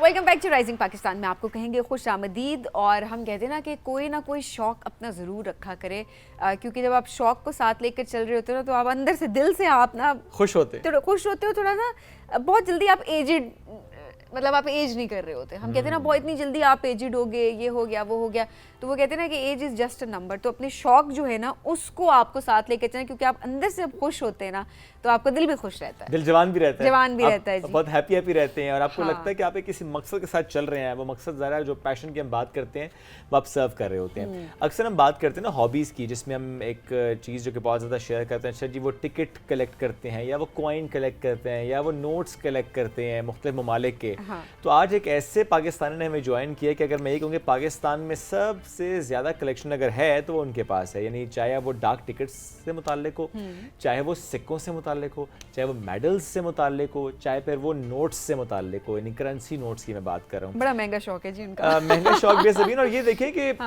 इतने पुराने उनके पास सिक्के, इतने पुराने नोट, वो मुल्क जो अब सफ़े हस्ती से मिट गए उनकी भी करेंसी उनके पास सही बात है। तो मतलब इतनी ह्यूज कलेक्शन माशाल्लाह के जो उनके पास है, वो एग्जीबिशंस भी कर चुके हैं और कई म्यूजियम्स और गैलरीज में उनके नाम से डिपिक्ट होती है कि अच्छा ये इनका काम है जो कि इन्होंने किया है। ज़ाहिर है इस चीज़ को प्रिजर्व करना भी बड़ा इंपॉर्टेंट होता है। एट द सेम टाइम बहुत से इदारों की तरफ से उनको माशाल्लाह खिदमात के इतराफ़ में मेडल से भी नवाजा गया है, सर्टिफिकेट से नवाजा गया, उनको अप्रिशिएट किया गया है। शकील साहब ने आज हमें ज्वाइन किया है। अस्सलाम वालेकुम जी, कैसे हैं आप? जी वालेकुम सलाम, अल्हम्दुलिल्लाह ठीक ठाक। शकील साहब क्या चल रहा है ज़िंदगी में आजकल इनके अलावा? महंगे शौक के अलावा इसके अलावा जी वही रूटीन लाइफ है शुएब साहब। मतलब मैं बेसिकली तो टीचर हूँ, यानी लेक्चरर हूँ, पढ़ाता भी हूँ। इसके अलावा मेरा छोटा सा बिजनेस भी है ऑनलाइन। तो बाकी अगर आप बात करें कि पैशन, तो पैशन अभी तक यही चल रहा है जी। अच्छा, ये स्टार्ट सिक्कों से हुआ, करेंसी नोट से हुआ, तारीखी मेडल से हुआ या डाक टिकट से हुआ? नहीं, स्टार्ट शुएब साहब जो है ना मैंने वो कॉइन से लिया था और ये कोई 20-22 साल पुरानी बात है। तो तब जो कॉइन्स कुछ मेरे पास है मेरे वाले साहब के रेफरेंस से, कनाडा के कॉइन से, तो वहाँ से स्टार्ट कॉइन से ही लिया था। लेकिन फिर बाद में कन्वर्ट हो गई चीज़ या अडॉप्ट बाद में की, मैंने करेंसी नोट्स को अडॉप्ट किया। उसके बाद फिर कोई 10-12 साल पहले मैंने मेडल्स की तरफ आ गया और साथ साथ फिर स्टैम्प्स को भी लेके चलता रहा। जैसे आपने आगाज़ किया, हम सेगमेंट का आगाज़ वैसे ही करते हैं, फिर कॉइन से मेरा ख्याल शुरू करते हैं। जी जी, थोड़े कॉइन की कलेक्शन दिखाएं भी हमारे नाज़रीन को, थोड़ा सा उनके बारे में बताएं भी कि कौन से कॉइन्स जो कि आप बता सकते हैं, उनकी इन्फॉर्मेशन ज़ाहिर है वो एक पूरी हिस्ट्री है उसके अंदर। जी जी। तो कॉइन्स में सबसे पहले तो मैंने कंट्री कॉइन्स से स्टार्ट किया था, लेकिन एंशिएंट कॉइन्स की तरफ फिर मैं बाद में गया। अच्छा। तो कंट्री कॉइन्स में मैंने दुनिया का कोई मुल्क ऐसा नहीं छोड़ा जिसके सिक्के मैंने जमा ना किए हों, उसके यादगारी सिक्के, और ख़ुसूसन पाकिस्तान के 1947 से लेके अब तक के मैंने वो सारी कलेक्ट किए। तो कॉइन्स में लाइक एंशिएंट कॉइन्स हैं, इसमें आप अगर हम बात करते हैं एंशिएंट की, तो जितनी दुनिया में डायनेस्टीज़ हैं उन तमाम के मैंने, यानी कबल मसीह 700 कबल मसीह से मैंने उसको स्टार्ट किया है और टिल नाउ जो है ना अब तक मैं उसको कंप्लीट कर चुका हूँ। तो कुछ अगर हम दिखा सकते हैं कॉइन्स? बिल्कुल, अगर हम ये एंशिएंट कॉइन्स की हम बात करें तो बड़ी अच्छी है, जैसे फोटो एल्बम्स होती हैं वैसे जमा किया है। ये देखिए, अगर हम बात करें कॉइन्स की तो लाइक ये कुछ ऐसे कॉइन्स है जो कि ब्रिटिश इरा के हैं यहाँ पे, या जो मुख्तलिफ एम्पायर, अफ़गान एम्पायर रहीं, पर्शियन एम्पायर रहीं, तो ये उनके मुख्तलिफ पुराने सिक्का जात हैं। तो ये मैंने इस तरह से इनको प्रिजर्व करता हूँ एल्बम के अंदर, और इसका तरीक़ाकार भी होता है। फिर इससे भी अच्छा एक तरीका होता है माउंट्स के अंदर लगा के आप इसकी डिस्क्रिप्शन भी लिख दें। तो मैंने कुछ कलेक्शन जो है माउंट्स के अंदर डिस्क्रिप्शन के साथ भी एल्बम्स में लगाई हुई है। तो ये आप देखें तो ये वही 2000 साल से ज़्यादा पुराने सिक्के हैं, यानी कि जिसमें आपके ग्रीक्स कॉइन्स हैं, इंडो ग्रीक्स कॉइन्स हैं, विक्टोरियन हैं, मौर्य डायनेस्टी के कॉइन हैं। ये सारे क्या मेटल होता था? ये मेटल जो है कॉपर है, क्योंकि कॉपर बहुत पुरानी धात है। उस वक़्त गोल्ड, सिल्वर और कॉपर ये 3 धातें हैं जो शुरू से कॉइन्स में चलती रहीं। तो इसमें जिस तरह ये है, अब ये सिल्वर के कॉइन्स हैं, चांदी के हैं, उस वक्त पुराने सिक्के जो हैं। ये आप ढूंढते कहाँ से, मिलते कहाँ से? असल में ना ये वो सवाल है जो सबसे ज़्यादा किया जाता है कि इन तक एक्सेस कैसे होती है, ढूंढते कैसे हैं। तो इसका मेरा ख़्याल है कि इससे अच्छा जवाब नहीं है शुएब साहब, कि एक तो ये है कि आपकी तलाश है क्या, दूसरी चीज़ ये है कि पैशन किस लेवल का है। अगर आपका जुनून और पैशन उस लेवल का है तो आप हर चीज़ तक पहुँचेंगे। अब दुनिया में जितने बड़े बड़े लोग अचीवमेंट्स करते हैं, तो मैं बहुत सारे लोगों के अचीवमेंट्स पे हैरान होता हूँ कि ये कैसे कर गया, जिस तरह लोग मेरे पे हैरान होते हैं। असल में उनका पैशन, उनका जुनून उस फील्ड में होता है, तो वो मेरे लिए हैरानगी का बायस होता है। मैं इसमें हूँ तो अब मेरे लिए ये रास्ते आसान 20-22 सालों में मैंने अपना वो रास्ता आसान कर लिया है कि मुझे चीज़ों तक कैसे पहुंचना। लेकिन कैसे पहुंचते हैं? बिकॉज थोड़ा सा एक क्यूरियोसिटी होती है ना कि किधर से, क्या कोई दोस्त होते हैं आपको कनेक्ट कराते हैं, या कोई नेटवर्क भी बाज़-औक़ात होता है कि एक जैसे शौक होते हैं सबके? असल में एक तो इसका जो मैं समझता हूँ ना, सबसे जो बड़ा सोर्स है वो है एक्सचेंज। जो कलेक्टर्स होते हैं वो आपस में चीज़ें एक्सचेंज करते हैं। हम अगर दो सेम कॉइन आ गए तो आपने राब्ता किया, दैट्स हाउ इट इज। हाँ, बहुत सारे लोगों पे हो तो हम उसको अपनी टर्मिनोलॉजी में स्वैप कहते हैं कि हम उसको स्वैप कर लेते हैं। इसी तरह फिर मैं पूरी वर्ल्ड में मुख्तलिफ कंट्रीज़ में कलेक्टर्स के साथ कनेक्ट हूँ। तो लाइक जिस तरह फर्ज करिए हम अमेरिका की बात करते हैं, तो अमेरिका के मुझे अगर कॉइन्स चाहिए तो वहाँ का जो कलेक्टर है उसको डेफिनेटली सब कॉन्टिनेंट या पाकिस्तान की चीज़ें चाहिए होती हैं। अगर वो वर्ल्ड वाइड कर रहा है तो हम आपस में कनेक्ट हो जाते हैं, फिर हम स्वैप करते हैं। मैं उनको ऑफर करता हूं कि मैं आपको पाकिस्तान, क्योंकि मेरी एक्सेस पाकिस्तान के कॉइन्स नोट इस रीजन में एक्सेस आपकी ज़्यादा ज़ाहिर है, आसान है। इवन यहाँ पे जो एंशिएंट कॉइन्स है सब कॉन्टिनेंट उन तक भी आसान है, क्योंकि वो इसी मिट्टी से हैं। तो मेरे लिए वो आसान है चीज़ें, उनके लिए वो आसान है। तो लिहाजा हम लोग एक दूसरे को ऑफ़र करते हैं कि मैं आपको ये चीज़ ऑफ़र कर सकता हूँ इस चीज़ के बदले में, या मेरी रिक्वायरमेंट ये है, मेरी विश लिस्ट में ये चीज़ें हैं, उनकी विश लिस्ट में ये चीज़ें हैं, तो मैं उनकी डिमांड के मुताबिक चीज़ें सर्च करके देता हूँ, वो मेरी डिमांड के मुताबिक चीज़ें, तो आपस में एक्सचेंज करते हैं हम लोग। फिर वो बाई लेटर बाई पोस्ट चीज़ें भेज देते हैं, फिर मैं यहाँ से भेज देता हूँ। तो ये पूरी दुनिया में एक सिस्टम है। और बड़ी एक सिनर्जी सी दिखाई दे रही है, जैसे आप बता रहे हैं कि दिल बड़ा रखना, उसके बाद कनेक्टेड रहना, ये एक सिनर्जी। और देखें एक जैसे शौक के लोग जब मिल जाते हैं तो वो एक दूसरे को कितना बूस्ट सपोर्ट करते हैं। सबसे पुराना सिक्का कौन सा है इसमें? इसमें अगर हम सबसे पुराने सिक्के की बात करें तो सबसे पुराना सिक्का ये लाइक जो है 700 BC। Okay. हाँ जी, ये पंच मार्क कॉइन इसको कहते थे। ये ग्रीक्स कॉइन्स होते थे और इंडो ग्रीक्स भी। तो ये 700 BC है। ये सिल्वर में इस वक्त यही सबसे पुराना सिक्का भी कंसीडर होता है। कि कॉइन की अगर हम हिस्ट्री की बात करें तो 700 BC से कॉइन स्टार्ट होता है। इससे पुराना कॉइन मिला नहीं अब तक। इससे पहले करेंसी और इससे पहले बार्टर सिस्टम था, ठीक है, और वो करेंसी उस तरह से राइज नहीं थी, बट 700 BC हिस्ट्री है इसकी। तो ये सबसे ज़्यादा महंगा सिक्का भी हम इसको कह सकते हैं, जो कि सबसे पुराना ये है। अच्छा मिस शोएब साहब, इसका जो ताल्लुक है ना महंगे या कीमती होने का, उसका ताल्लुक इससे नहीं होता। ये एक बड़ी मैं आपको ज़बरदस्त बात बता रहा हूँ। इसका ताल्लुक इस चीज़ से नहीं होता कि सिक्का कितना पुराना है, ठीक है। असल में उसका ताल्लुक होता है स्केर्सिटी से, यानी कि वो दुनिया पे अवेलेबल कितना है। हो सकता है अगर सिर्फ एक हो तो सबसे नायाब। लाइक फर्ज करें कि हम अमेरिका के, अभी आपको पता है कि कोई 4-5 साल पहले अमेरिका के एक सिक्का 1 अरब रुपए से भी ज़्यादा का बिक गया, और हालांकि ये सिक्का तो 2700 साल पुराना है, वो सिक्का टोटल ही 150-200 साल पुराना था, बट ये नहीं है। असल में उसकी अवेलेबिलिटी जो दुनिया में वो डिसाइड उससे किया जाता है कि ये महंगा कितना है। अब मैं आपको बता दूं, लाइक पाकिस्तान के बहुत से ऐसे करेंसी नोट हैं जो अर्ली 1947 से 1956 तक आए, बट वो रेयर नहीं, हालांकि वो ओल्ड हैं ज़्यादा। लेकिन उसके बाद जो 60 और 70 की दहाई में कुछ ऐसे करेंसी नोट आए, उनकी वैल्यू लाखों में है, एक नोट रुपए की। लाइक मैं जाहिद हुसैन का एक नोट है जो गवर्नर स्टेट बैंक रहे, वो बड़े कम नोट बन सके। 2 रुपए का नोट है, उस पर पहली दफ़ा जहांगीर के मकबरे की तस्वीर दी गई थी नोट के ऊपर फ्रंट पे। वो नोट थोड़ा बना, उसका टेन्योर थोड़ा था जाहिद हुसैन का, तो वो नोट तकरीबन इस वक्त अगर अच्छी कंडीशन में तो 2.5 लाख रुपए का नोट है। बट अगर आप बात करें ग़ुलाम मोहम्मद की, जो कि गवर्नर जनरल थे पाकिस्तान के, उनके दौर के अगर हम 5 रुपए की बात करें तो वो 25-30 हज़ार में अवेलेबल है। तो ये डिपेंड करता है एक्चुअली कि वो चीज़ अवेलेबिलिटी कितनी है उसकी। पुराना होना वो ज़्यादा इम्पोर्टेंट नहीं होता। अच्छा, अब आते हैं हम जरा नोट्स की तरफ। ज़रा सिक्कों के बाद फिर आ गए हम करेंसी नोट्स की तरफ। तो करेंसी नोट्स की कलेक्शन थोड़ी सी दिखाइएगा हमें, और इसमें भी बताइएगा कि सबसे पुराना यानी पहला करेंसी नोट कौन सा था। What's the history behind that first currency note of the world. अच्छा, इसमें मैं क्योंकि बहुत ज़्यादा पुराना करेंसी नोट तो नहीं ला सका यहाँ पे, बट वैसे मैं कंट्री के कुछ कॉइन्स लेके, तो वैसे मेरे पास जो सबसे ओल्डेस्ट है वो 150 साल पुराना करेंसी नोट है फ्रेंच का।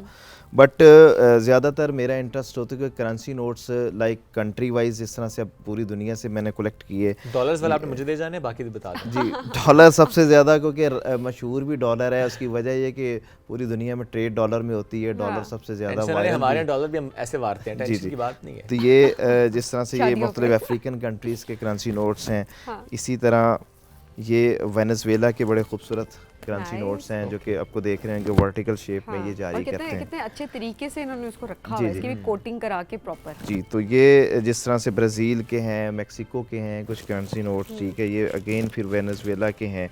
तो ये एक्चुअली जो इसके पीछे जो शुएब साहब मकसद था वो ये था कि इनसे ये बड़े इंफॉर्मेटिव चीज़ें एक हैं। मिनट यहाँ पे रुकिए ज़रा, नेक्स्ट पेज कीजिएगा। जी जी और ये सेकंड वाला जो नोट है, जी जी the value is 5 lakh, isn't it? जी जी 5 लाख। मेरे पास तो ऐसे ऐसे करेंसी नोट्स हैं कि उनके अगर आप वो ज़ीरो देखेंगे तो 14 ज़ीरो भी लगे हैं। जिम्बाब्वे के कुछ नोट हैं वो 100 ट्रिलियन डॉलर्स एक ही नोट में? एक नोट पे ट्रिलियन ट्रिलियन डॉलर डॉलर्स एक कई नोट। हाँ, ये जिस तरह यूगोस्लाविया है या कुछ ऐसे लाइक जिस तरह पोलैंड है ये या जर्मनी है, इनके जिस दौर में इन्फ्लेशन थी तो इनको मिलियंस और ट्रिलियंस की फिगर के यानी नोट उसमें जारी उससे कर। ट्रिलियन की कोई वक़्त ही नहीं थी। जी जी, और इवन ये जिम्बाब्वे तो अभी 5-7 साल पहले भी ये 100 ट्रिलियन डॉलर के नोट चलते रहे हैं, लेकिन इन्फ्लेशन की वजह से उनकी वैल्यू नहीं थी। एग्जैक्टली, अब वैसे आप कहें तो 100 अरब डॉलर ये दुनिया समझती है कि पता नहीं कितना, लेकिन ऐसे कुछ मुल्क रहे हैं।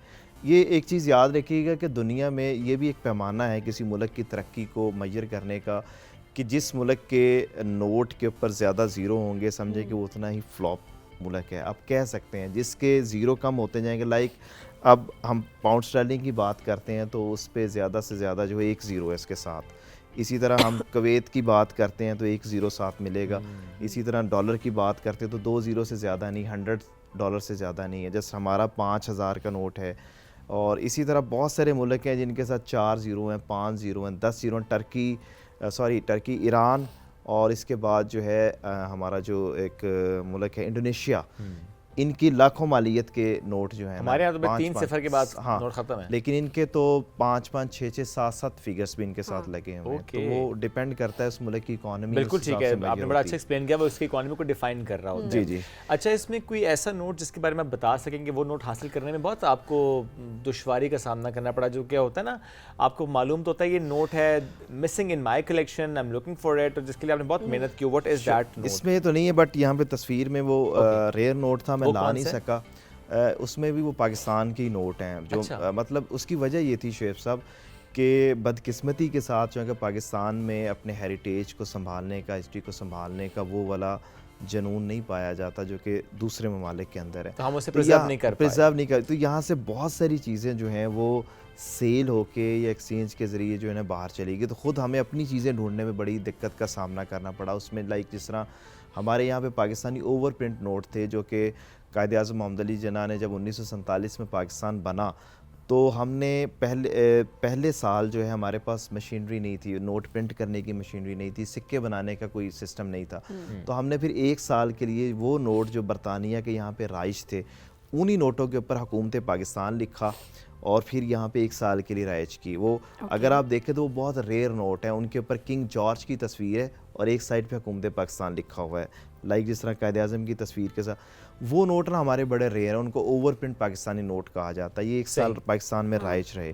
वो नोट तलाश करने में उसकी वजह ये थी कि एक अच्छे दौर में बरतानिया ये तमाम करेंसी नोट्स यहाँ से ख़रीद के ले जा चुका था दुनिया के मुख्तलिफ म्यूज़ियम्स में उसको डिस्प्ले करने के पर्सपेक्टिव से, ताकि वो दुनिया को बता सके कि पाकिस्तान कभी हमारी कॉलोनी रह चुका है। बट हमने वो प्रिजर्व नहीं किए और वो नोट इस वक्त इंटरनेशनली कैटलॉग में वो लाखों रुपए मालियत के और हमारे नोट पास हैं। वो नहीं है। जी, मेरे पास मैंने बड़ी मुश्किल से उन तक वो 3 नोट हासिल किए। ठीक है, लास्टली आते नहीं मेडल्स पे। जी जी। थोड़ा मेडल्स पे अगर दिखा सकें कि इसमें मेडल्स की तरफ रुझान कैसे हो? नॉर्मली अब नोट्स या कॉइन्स की तरफ तो होता है कलेक्शन का, but medals is something different. Medal में भी मेरे पास को 1300 के करीब मेडल्स मैंने जमा किए। लाइक जिस तरह ये बहावलपुर के मेडल्स हैं 3, बहावलपुर रियासत जो थी हमारी वो 3 मेडल्स उनके ये देख रहे हैं कि ये बहावलपुर रियासत के मेडल्स हैं। इसी तरह हम बात करते हैं ये जंग अजीम दोम का मेडल है हुकूमत बरतानिया का, जो यहाँ पे से जिन्होंने पार्टिसिपेंट की, अच्छा, फौजी थी मिलिट्री, उनको ये दिया गया था। बहुत सारे इंडिया पाकिस्तान से ऐसे मिलिट्री के थे। तमगा खिदमत है, ये उन लोगों को दिया जाता है जिनका पाकिस्तान के लिए कुछ बहुत सर्विस हो। खूबसूरत है, ये मैं ना लगा लूं तो खिदमत आप भी कर रहे ये हैं। लाइक इसी तरह बहुत सारे ऐसे मेडल्स होते हैं पाकिस्तान में। इसके अलावा मेरे पास बड़े तमगा इम्तियाज़, सितारा इम्तियाज़, ये भी अच्छा। मेरी कलेक्शन में शामिल है। इसके अलावा पहली जंग अजीम के मेडल्स हैं, वो यहाँ पे तस्वीर पे अगर चल रहे हो तो वो भी मेरी कलेक्शन में है, दूसरी जंग अजीम के। इससे गार्ड्स भी रखे अलावा हैं आपने? नहीं, गार्ड्स तो नहीं है, क्योंकि ये एक बड़े आप कह सकते हैं कि यहाँ पे लोगों को हिस्ट्री और एंटीक्स का कोई खास लेकिन शकील साहब ये सारी अगर कलेक्शन ये कहीं भेज दी जाए किसी ऐसे शख्स को या किसी ऐसे इदारे को जिसको कदर का पता हो, तो आप तो अमीर तरीन इंसानों में आपका जी। शुमार हो बस जाएगा। मैं अल्हम्दुलिल्लाह अभी डॉक्टर अमजद साकिब साहब जो कि अखवत फाउंडेशन के उनकी यूनिवर्सिटी में मैं और डॉक्टर अमजद साकिब साहब मिल के हम गैलरी इस्टेब्लिश कर रहे हैं यूनिवर्सिटी के अंदर। मैंने काफ़ी चीज़ें उनको डोनेट की हैं यूनिवर्सिटी को, ताकि प्रिजर्व हो सकें, और वो बहुत बड़ी यूनिवर्सिटी कसूर के अंदर जो उन्होंने इस्टेब्लिश की, तो वो हम वहाँ पे कर रहे हैं। अच्छा शकील साहब, जो डाक टिकटें वो भी आपने इकट्ठी की हैं, वो भी अगर ज़रा अपनी कलेक्शन हमें दिखा सकें। जी, डाक टिकटों में पाकिस्तान की अगर हम डाक टिकटों की बात करते हैं तो पाकिस्तान ने अब तक लगभग कोई 1800 के करीब मुख्तलिफ डाक टिकटें जो है ना वो जारी कर दी हैं। ये डाक टिकटें मैंने इन्वेलप्स के साथ जो है ना ये कलेक्ट की, यानी कि जब एक डाक टिकट जारी होती है तो उसका फर्स्ट एक कवर जारी होता है, ठीक है, मॉडल का। ये डाक टिकट लगी होती है, उसका पूरा डिटेल्स उस पर दी जाती है। तो मैंने वो फर्स्ट एक कवर्स के साथ ये मुख्तलिफ शख्सियात पे जो डाक टिकटें जारी होती रहीं पाकिस्तान की फर्स्ट एक कवर्स के साथ, तो मैंने वो सारी की सारी जितनी पाकिस्तान ने अब तक डाक टिकटें, आप देख सकती हैं नुसरत फ़तेह अली खां पे भी डाक टिकट जारी कर चुका है पाकिस्तान, ठीक है। ये कुदरतुल्लाह शहाब साहब हैं, ये जितने भी मतलब कि इस तरह से ये डाक टिकटें को भी प्रिजर्व करने का जो है ये अंदाज़ होता है। मैं मॉडल के तौर पे सिर्फ मेरा ख्याल है ये तो आपका काम बहुत ज़्यादा है, 1% भी चीज़ें नहीं है टोटल कलेक्शन का, बट दिखाने के लिए, लेकिन तस्वीर में बहुत सारी चीज़ें जो है वो देख सकेंगे। हमने कई जगह पे चूँकि आप एग्जीबिशंस भी होती हैं, हम आपका काम देखते हैं। शकील साहब बहुत शुक्रिया साथ मौजूद थे जी, आने का बहुत शुक्रिया। आप स्पेशली कसूर से आए और आपने अपना काम आज हमारे नाज़रीन तक पहुँचाया, उनको दिखाया। हमें ब्रेक की तरफ बढ़ना है, ब्रेक से वापस आएंगे, रहिए हमारे साथ। ये है राइजिंग पाकिस्तान।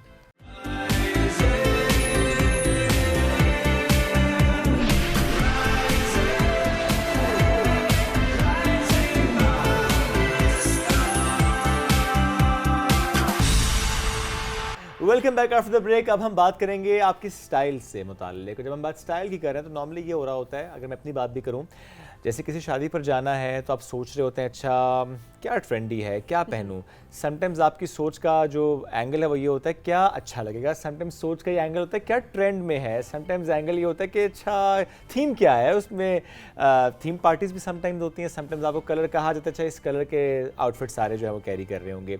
सो आज का जो हमारा मौजू है वो ये है कि आपने कब क्या पहनना है, किस दिन की मुनासबत से आपने अपना जो आउटफिट है वो सिलेक्ट करते हुए किन बातों का ख्याल रखना है। अच्छा हाइटेड है तो क्या पहने, शॉर्ट हाइट है तो क्या पहने, आपका थोड़ा वेट ज़्यादा है तो क्या पहने, स्लिम है तो क्या पहने, रंग यानी आपका कॉम्प्लेक्शन वो कैसे डिफाइन कर रहा हो तो क्या आपने क्या पहनना है। क्या पहनेंगे तो आप यंग लगेंगे और क्या पहनेंगे तो आप बूढ़े लगेंगे। हाय बड़ा मुश्किल, बड़ा मुश्किल, ये बड़े ट्रिकी चीज़ होती है और ये एक एक्सपर्ट ही बता सकते हैं कि ये क्या चीज़ आप पे सूट करेगी। और ऑब्वियसली अगर आपने वो टेक्निक थोड़ी बहुत उनसे सीख ली तो आपकी ज़िंदगी बहुत आसान हो सकती है। एब्सोल्युटली। तो वार्डरोब कंसल्टेंट है हामिद सईद साहब, आज उन्होंने हमें ज्वाइन किया है। माशाल्लाह इनकी बड़ी एक व्यूअरशिप है, लोग बड़ा इनको फॉलो करते हैं, इनसे गाइडेंस लेते हैं। तो आज हमारे स्टूडियो में साथ मौजूद हैं। अस्सलाम वालेकुम जी, कैसे हैं आप? वालेकुम सलाम, thank you for having me on the show. Thank you for joining us today. तो let's start with the wedding thing और हम बात करते हैं दूल्हे से। तो ट्रेंड क्या चल रहा है दूल्हों का, ये बताएं पहले, वो क्या पहनना पसंद कर रहे हैं, फिर हम बात करेंगे वो सही पसंद कर रहे हैं या गलत कर रहे हैं। पहली बात तो ये कहते हैं कि दूल्हे को क्या नहीं पहनना चाहिए। अगर वहाँ से शुरू करते हैं तो I think that would be great opening. देखें यूजुअली ये होता है कि जब दूल्हा जाता है किसी सेल्समैन के पास, यू नो ब्रांड के सेल्समैन हैं या यू नो अपना मार्केट वगैरह में जाते हैं, तो उससे पूछते हैं कि दुल्हन ने क्या पहना है। तो वो कहते हैं दुल्हन ने लेट्स से उसने रेड जोड़ा पहनना है या उसने येलो पहनना है, उसने पिंक पहनना है। तो सेल्समैन की कोशिश होती है कि उसको सारा ही रेड कर दो, उसे सारा ही येलो कर दो, yellow shirt, yellow coat, yellow tie and all that. तो उसे एक दूल्हे के बजाय क्लाउन बना देते हैं। तो that's I think that's like a big no no. देखें वाइफ ने बहुत स्टाइलिश लगना है तो दूल्हे को भी बहुत स्टाइलिश लगना चाहिए। कॉम्प्लीमेंट तो करें ना जी, एग्जैक्टली। तो इसमें मुख्तलिफ इसमें इवेंट्स हैं, जैसे मेहंदी है तो मेहंदी में क्या पहनना चाहिए, निकाह पे क्या पहनना चाहिए, और उसके बाद बारात है, पे वलीमा। तो मुख्तसरन बात कर लेते हैं, ठीक है। इवेंट वाइज आ जाते हैं। मेरा ख्याल है मेन इवेंट की अगर हम उससे शुरू करें, बारात के इवेंट का बहुत ज़्यादा होता है कि क्या पहने, शेरवानी पहने, कमीज शलवार पहने, क्या पहने। राइट। देखें बारात जो है बड़ी इंपॉर्टेंट है, तो उसमें जो शेरवानी है वो बड़ी ट्रेडिशनल समझी जाती है कि दूल्हे को शेरवानी पहननी चाहिए। मैंने बहुत इसमें तहकीक किया, कहीं लिखा नहीं हुआ कि आपको शेरवानी ही पहननी चाहिए। आप शेरवानी पहने तो इसका मतलब है कि आपकी जो फिज़िक है वो कैरी कर सकें आप उसमें। तो टॉल आदमी के ऊपर आई थिंक शेरवानी बहुत अच्छी लगती है। जब शॉर्ट, जैसे शॉर्ट हाइटेड की आपने बात की, तो शॉर्ट हाइटेड के लिए शेरवानी, क्योंकि शेरवानी की लेंथ होती है तो ऐसे ना लगे कि आप इतनी लंबी शेरवानी पहनी है, आपकी सारी हाइट ही कंज्यूम होगी इसमें। तो आई वुड से कि उसके लिए प्रिंस कोट जो है वो आई think that's a better option. या शॉर्ट शेरवानी भी तो आजकल आ गई है। शॉर्ट शेरवानी में लगता है ऐसे ये आधी शेरवानी पहनी ना वो शेरवानी होती है ना वो प्रिंस कोट होता है, विचली शय होती है कोई। विचली शय होती है। तो look I mean I think you should look, कहीं कोई फनी चीज़ ऐसी ना करें। देखें, सबसे बड़ी बात यह है कि जो आप कपड़े पहनेंगे ना, उसकी पिक्चर तो आजकल तो डिजिटल पिक्चर्स हैं, तो याद रखें कि एक वक्त आएगा कि आपके बेटे या बेटा होगा या बेटी होगी, तो उसके बाद आपके पोते होंगे, तो देखेंगे वो ना एंड पे जाके 100 साल 50 साल के बाद भी कहेंगे दादा बड़ा फजूल लग रहा था।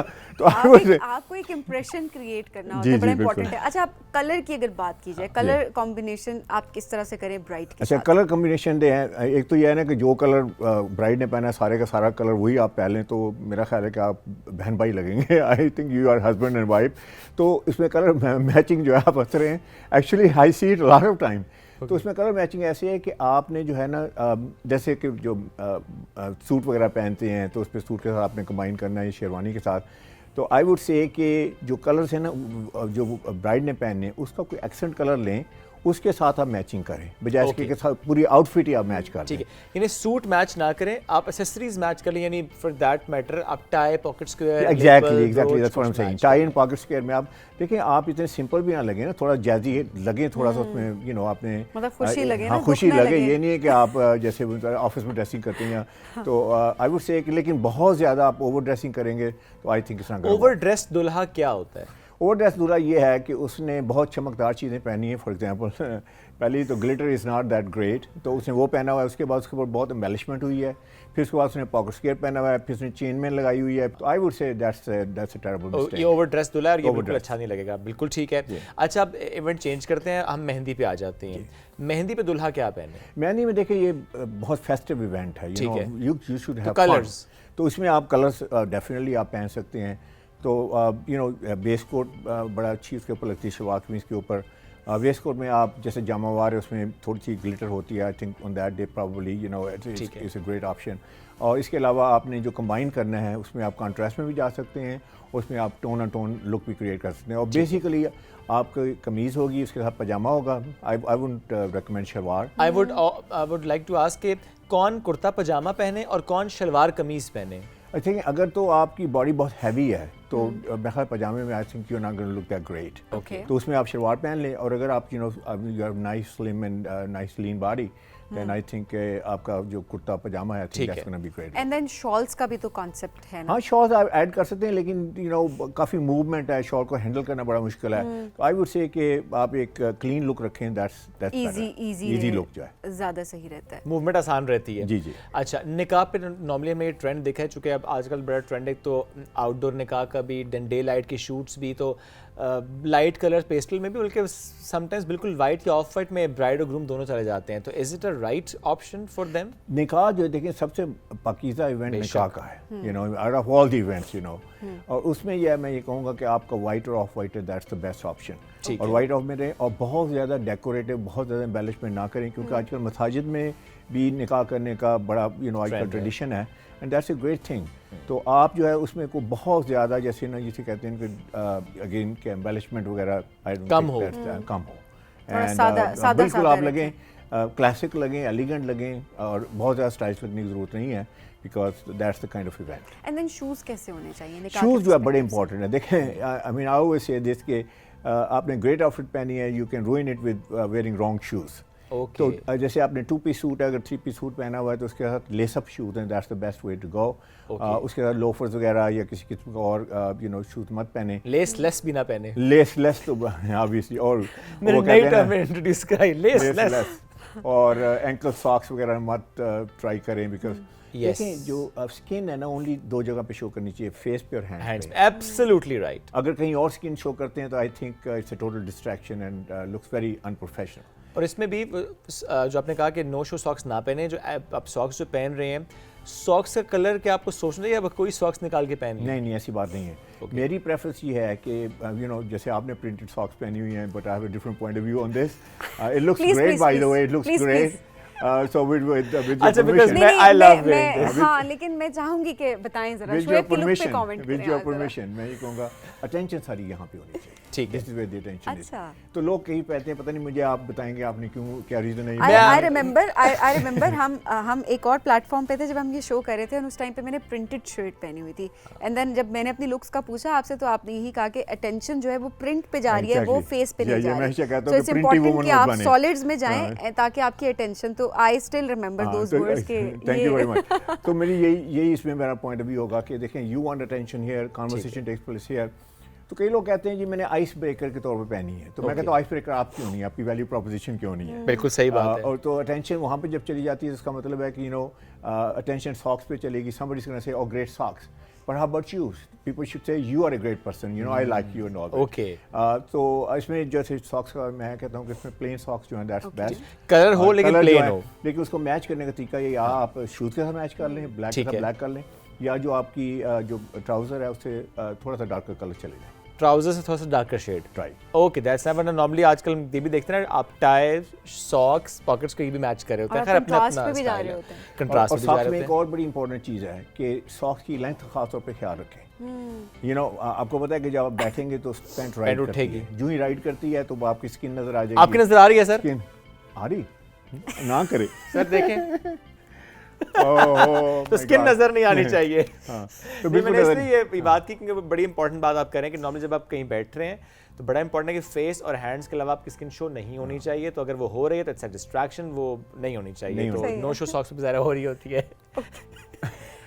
वलीमे पे आते हैं, वलीमे के बाद जरा फिर हम जरा ऑफिशियल प्रोफेशनल लुक्स की भी थोड़ी सी बात करेंगे। वलीमे पे दूल्हे का क्या अटायर होना चाहिए? वलीमे में दूल्हे का अटायर ये है कि मैं ये कहता हूँ कि दूल्हे को दूल्हा लगना चाहिए। यू नो ये ना कि लोग कहें दूल्हा कहाँ पे है, ऐसा लगे कि ऑफिस जा रहे हैं, ऑफिस जा रहे हैं। Tent तो coat उसमें पहन कहूँगा के। 3 piece suit. You know mostly जो गेस्ट आते हैं वो आते हैं 2 पीस सूट पहने हुए, तो आई वुड से कि you want to distinguish yourself, तो आप 3 पीस सूट पहने। लेकिन 3 पीस सूट भी उसमें देखें कि आपका कद कितना है। अगर आपका शॉर्ट है तो आपने अगर सपोज डेकोरेटिव वेस्ट कोट पहनी है तो ऐसे लगेगा पूरे हॉल में डेकोरेटिव वेस्ट कोट नजर आएगी, आप नजर नहीं आएंगे। तो उसमें यह है कि मोनोक्रोमेटिक कलर में जाएं, मोनोक्रोमेटिक स्कीम में जाएं, सेम कलर की जो आप वेस्ट कोट पहने, तो आई थिंक दैट्स और बहुत अच्छी भी लगती है, और बड़ी अच्छी लगती है। You will look lean and taller. You know short man के लिए तो बड़ा इंपॉर्टेंट है ना, दे शुड लुक टॉल।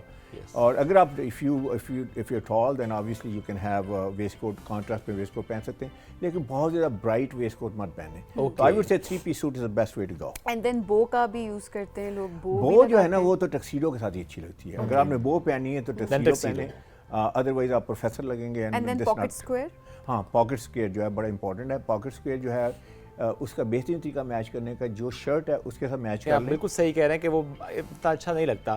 थोड़ा सा आप उसको चेंज करें, टाई से बेस कलर भले वो हो लेकिन उसकी टोन चेंज हो तो अच्छा लगता है। मैं कहता हूँ कि हमेशा जो व्यूअर है उसको उसके ऊपर रहम करें, उसकी आइज़ के ऊपर ना। आप बहुत कुछ ऐसे पहनेंगे तो वो बेचारा जो है ना वो स्ट्रेस्ड आउट। थोड़ा सा इजी करें, अब लोगों ने आपको देखना है। तो अगर आप बहुत ज़्यादा जैसे ऐसे मैचअप करके आते हैं तो you know it puts stress on people's eyes. तो स्ट्रेस ना क्रिएट करें जी किसी बिल्कुल, ये बड़ा ज़रूरी है। अच्छा, अभी हम शादी से ज़रा आगे बढ़ते हैं, पार्टी पे आ जाते हैं। किसी भी पार्टी पे जाते हुए क्या पहना जाए, depending on the party of course. तो हम स्टार्ट कर लेते हैं, it's a get together, dinner है कहीं पे। देखें डिनर है किस किस्म का डिनर है। अगर तो ऑफिशियल डिनर है तो ऑब्वियसली आपको प्रोफेशनल फैमिली डिनर, शादी के बाद डिनर, शादी के बाद डिनर है तो आई वुड से आप यू नो ब्लेजर जैसे आपने पहना हुआ है, blazer is a great outfit. Blazer के साथ आप कॉम्बिनेशन कर लें पैंट का, और साथ में आप उसमें जो है वो ड्रेस शर्ट भी पहन सकते हैं, आप उसमें टी शर्ट भी पहन सकते हैं, आप उसमें पोलो शर्ट भी पहन सकते हैं। You can look great. लेकिन जो ब्लेजर है ना that will tie the outfit. अगर उसके बगैर जाएंगे तो फिर समझ नहीं आती कि आप क्या हैं। मतलब मे बी आप इस तरह घूमते घामते यहाँ आ गए हैं, तो blazer is important. Blazer is very important. अब आते हैं रंगों पर। कौन सा रंग आप पहने तो आप यंग लगेंगे और कौन सा रंग आपको आपकी उम्र से ज़्यादा का दिखाएगा, इस पर कमेंट। कलर्स जो है ना देखें, basically skin tone, eye colour, hair colour, it depends on that. तो पाकिस्तानी स्किन टोन जो हमारी है, या हम डार्क हैं या मीडियम डार्क हैं या हम फेयर हैं या you know sometimes we have white skin, इसमें और हमारी आई कलर, हेयर कलर, इसके ऊपर 4 कलर से बहुत अच्छे लगते हैं। पहला कलर है black. Black looks absolutely stunning on us. Black also बना, ब्लैक की कॉन्टिशन ये है कि I am powerful, you know, power का इमेज देता है। बल्कि ये ब्लैक के ये कहता है कि दूर से बात करो, मुझे तुम्हारी आवाज़ आ रही, करीब आने की ज़रूरत नहीं है। तो एक ये कलर जो है हमारे को बड़ा अच्छा लगता है। दूसरा कलर है dark navy. Dark navy means के I power by am also approachable. तीसरा colour charcoal grey, that looks a very professional colour. और चौथा colour medium grey. These 4 colours are the most essential colours. अगर आप इनमें shooting जैसे 2 piece suit पहना हुआ है, या अगर आप शलवार कमीज पहनी हुई है, या आप ब्लेजर हैं, you know, these colours I think they will look fantastic. Okay, young भी दिखाएंगे ये? एब्सोल्युटली, यंग इसलिए हैं, देखिए बात सुने, यंग का मतलब ये है कि आपको आप स्लिम लगें, आप टॉलर लगें, you know, and obviously your skin. देखिए अल्लाह ताला ने जो स्किन बनाई है, आई कलर, हेयर कलर, अगर आप उसके मुताबिक कपड़े पहनेंगे तो आपकी स्किन ग्लो करेगी, आपकी आइज़ मोर वाइब्रेंट लगेंगे, आप मोर वाइब्रेंट लगेंगे। सो यंग का मतलब ये होता है कि you look great, you look, you know, fantastic, you look vibrant, you have lot of energy. जो ही आप ओल्डर होते हैं और आप you give up on all this things, you look tired, you look lethargic, you look lazy. So if you wear the right colors, that's going to give you that kind of, you know, power. तो young लगने के लिए ये 4 colours जो हैं, those are the essential colors. अच्छा, वो एक आध वीडियो भी देख रहे थे ना जिसमें वो दिखाते हैं कि लाइट कलर्स आप पहनते हैं तो आपका कॉम्प्लेक्शन पे भी एक फ़र्क आता है, डार्क कलर्स आप पहनते हैं तो आपके फेस पे ग्लो भी नज़र आता है। सो कलर्स का बहुत इम्पैक्ट है। देखें, राइट कलर्स होने चाहिए। फॉर एग्जांपल हमारा वाइट जो है, जो ब्राइट वाइट है, वो हमारा बेस्ट वाइट है, तो that gives us that energy. Cream white में ना चले जाएं। ऑफ वाइट और बहुत सारा क्रीम वाइट जो है ना, वो गोरों का कलर है, तो हम गोरे नहीं हैं, यू नो। तो गोरों के कलर मत पहने, जो हमारे कलर्स हैं वो पहने, तो आई think you can look great. इसी तरह अगर आपने ब्लू पहनना है तो आप जो जिसे कहते हैं स्काई ब्लू है, जैसे यू नो मीडियम ब्लू है, फ्रेंच ब्लू है, हमारे को बड़ा अच्छा लगता है। ग्रे में जैसे हमारा ग्रे बनता है वाइट और ब्लैक को मिला के, अगर वो ग्रे है तो इसे हम कहते हैं नेचुरल ग्रे। अगर उसमें हिंट ऑफ येलो कर दें या हिंट ऑफ कोई और कलर डाल दें तो वो बड़ा मैला सा ग्रे बन जाता है। That's not our colour. तो कलर जो है हमारी स्किन टोन के मुताबिक होंगे तो then we gonna look great, we gonna look young, and we gonna look hip, and we gonna look cool. कोई ऐसा रंग जो कि आप कहते हो कि it's a no for men, ये नहीं पहनना चाहिए? मैं बताता हूँ कौन से कलर्स हैं। जो कलर्स मैंने मेंशन नहीं किए वो सारे कलर नहीं पहनने चाहिए। मतलब ब्राउन है, ब्राउन के शेड्स सारे गोरों के कलर हैं। टैन और टैन के सारे शेड्स गोरों के कलर हैं। ग्रीन और ग्रीन के सारे शेड्स, ऑलिव के सारे शेड्स, जो सारे गोरों के कलर हैं। गोरों के कलर्स ये हैं, खिज़ां के पत्ते देखे हैं, उनमें जितने कलर हैं सारे गोरों के कलर्स हैं। ओके। मसलन उसमें क्या है, उसमें आपके ग्रीन्स हैं, उसमें आपके ऑलिव्स हैं, उसमें आपने मस्टर्ड हैं, उसमें आपके पेपरिका है, उसमें आपके सारे टैन्स हैं, और ये सारे के सारे कलर। मैं हमेशा कहता हूँ गोरे या गोरी को, मैं stayed in New York, we lived in New York for 25 years, गोरों को ड्रेसअप किया वहाँ पे। तो खिज़ां के पत्ते जो हैं, गोरे को लें, उसके खिज़ां के पत्तों को बैरल में उसमें डाल दें, he is dressed colour wise, he is dressed, she is dressed. Okay. उनको हमने अवॉइड करना है, हमने अपने जो हमारी कम्प्लेक्शन मुताबिक वो कलर पहनना चाहिए। ठीक है। किसी इलाके की भी तो एक उसका इम्पैक्ट होता है। फॉर एग्जांपल अगर एक शादी या कोई इवेंट है, चित्राल में है तो हमें कुछ और सोच के ड्रेसअप करना है, गिलगित में तो कुछ और सोच के करना है, लाहौर में है, गुजरांवाला में, शेखपुरा में तो कुछ और, सिंध में, बलूचिस्तान में तो कुछ और। तो ये वाकई मैटर करता है कि जिस जगह पर आप इस वक्त मौजूद हैं आप उसके हिसाब से अपने आप को ड्रेसअप करें। ये नहीं कि बस आपकी तो वार्डरोब में यही था, आपने वही पहनना है। देखिए, कल्चरली सेंसिटिव होना बड़ी अच्छी बात है। आप जहाँ पे कल्चरली जो भी चीज़ें हैं आप उनको ज़रूर इंटीग्रेट करें, इंटरप्रेट करें, लेकिन सबसे इंपॉर्टेंट बात यह है कि आपने अच्छा लगना है। ओके। अगर आप फैशन को फॉलो करेंगे, बहुत ज़्यादा कल्चर को फॉलो करेंगे, may be that's not the best, comfortable ना हो। जी एग्जैक्टली, एंड आपको कैरी करने में आपको प्रॉब्लम हो। आई वुड से कि आप ओकेजन को ज़हन में रखिए कि मीटिंग है तो किस लिए मीटिंग है, कहाँ जा रहे हैं। अगर पर्पस ज़हन में रहेगा ना, मैं हमेशा कहता हूँ कि dressing is a marketing tool. तो चाहे आप सोशली जाएँ, चाहे आप प्रोफेशनली जाएँ, आप याद रखिए कि your focus should be, your eye should be on the ball, कि भाई मैंने क्या अकम्प्लिश करना है। Clothing either helps you to accomplish that goal और it hurts you to accomplish your goal. Because वो आपकी पर्सनालिटी का बताती है, आपकी पर्सनालिटी एनहांस करती है, या फिर आपको बिल्कुल ही पर्सनालिटी में देखिए नॉन वर्बल कम्युनिकेशन बड़ी इंपॉर्टेंट है। नॉन वर्बली आप क्या कहते हैं, यानी before you utter a single word you have said all about you. तो उसमें 4-5 चीज़ें जो नॉन वर्बली हम कहते हैं, इससे पहले कि हम मुंह से एक लफ्ज़ भी बोलें, पहली चीज़ है कि हम कितने कामयाब लगते हैं, ये नहीं कितने कामयाब हैं, लगते कितने कामयाब हैं। और दूसरी है हम कितने कॉन्फिडेंट लगते हैं। और तीसरी बात बड़ी इंपॉर्टेंट, हम कितने पावरफुल और इम्पॉर्टेंट लगते हैं।